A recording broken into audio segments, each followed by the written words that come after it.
ఇంకా అత్తలేడు ఎందుకు గణేష్ గాడు. ఈయనకి నిన్న సాయంత్రం చెప్పిన మంచిగా కోడిగుడ్లు మరలేసుకుని మసాలా వేసుకుని మంచిగా తిందావురా అని.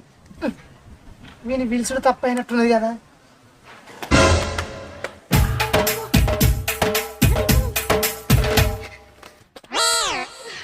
ఏం బ్రో ఏమో కింద మీద పడి ఇంకా తాగమగం వస్తాను.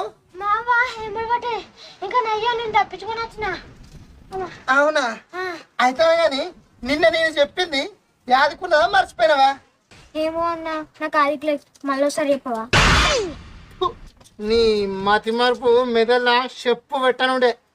నిన్న నేనేమని చెప్పినా మంచిగా మా ఇంటికాడ గోలిచ్చుకొని కోడిగుడ్ల కూర మసాలా వేసుకొని తిన్నావురా అన్న. గది కూడా మర్చిపోయినావురా నీ తెలివి తక్కువడా. ఊకే కూరపుట్ల కూడా చికెన్ అని రాదే. అబ్బో చికెన్ అయితే